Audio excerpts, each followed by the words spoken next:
Em Efésios capítulo 4, versículo 11, lemos que o Cristo exaltado deu dons para alguns apóstolos. E assim o versículo segue. A pergunta surge se isto se refere aos 12 apóstolos e Paulo ou a outros como Barnabé, que eram conhecidos como apóstolos. A Bíblia chama ele Barnabé de apóstolo. Que qualificações eram necessários para ser reconhecido como apóstolo?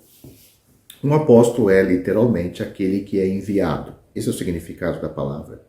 O próprio Senhor Jesus é chamado de apóstolo. Considerai o apóstolo e sumo sacerdote da nossa confissão, Cristo Jesus, Hebreus capítulo 3, versículo 1, como sendo um enviado de Deus. Em duas ocasiões distintas no Novo Testamento, grupos de homens são referidos como apóstolos. Lucas registra que, durante seu ministério terreno, o Senhor Jesus escolheu 12, a quem também chamou de apóstolos. Lucas capítulo 6, versículo 13. Então diz Paulo do Cristo exaltado que ele mesmo deu uns para apóstolos. Em Efésios capítulo 4, versículo 11, é onde nós lemos no início do vídeo. É preciso distinguir entre ter dom e ser o dom. Podemos ver claramente em 1 Coríntios capítulo 12 que os dons são habilidades, enquanto em Efésios capítulo 4 os dons são os próprios homens. Entendeu? Durante o ministério terreno do Senhor, os próprios apóstolos pouco se destacaram.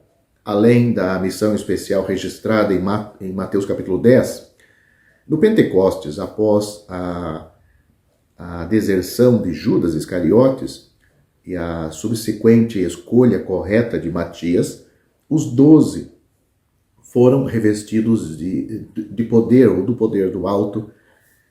Pode ler Lucas capítulo 24, versículo 49, e pela primeira vez foram habilitados pelo Espírito Santo, e habitados também pelo Espírito Santo. Assim, é bastante aceitável vê-los como sendo dados pelo Cristo ressurreto. Esses 12 são os 12 apóstolos do Cordeiro, de Apocalipse capítulo 21, versículo 14. Os termos de referência do ministério apostólico original dos 12 eram desde o batismo de João até aquele mesmo dia em que ele, Cristo, foi arrebatado ou subiu aos céus. Atos capítulo 1, versículo 22. Este período, afirmou Pedro, foi a visitação do próprio Messias.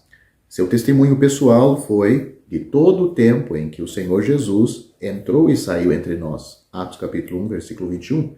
E também de sua ressurreição. Para ser testemunha de sua ressurreição, ele afirmou também, Atos capítulo 1, versículo 22. Há outros a serem levados em conta ao considerar as palavras deu alguns para apóstolos. Notadamente Paulo, cujo apostolado era distinto, depois de Barnabé, Atos capítulo 14, versículo 14, e Tiago, irmão do Senhor, Gálatas capítulo 1, versículo 19. Paulo também incluiu Silas e Timóteo consigo mesmo, com ele mesmo, como apóstolos, no sentido de enviados. 1 Tessalonicenses capítulo 1, versículo 1 e no capítulo 2, versículo 6. Cada um deles deve ter satisfeito o critério da vocação apostólica, ou seja, ter visto o Senhor. 1 Coríntios capítulo 9, versículo 1. Paulo diz aos coríntios que os sinais de um apostolado se operam entre vocês. Evidentemente, havia características distintivas sobre o ministério apostólico. Leia 2 Coríntios, capítulo 12, versículo 12.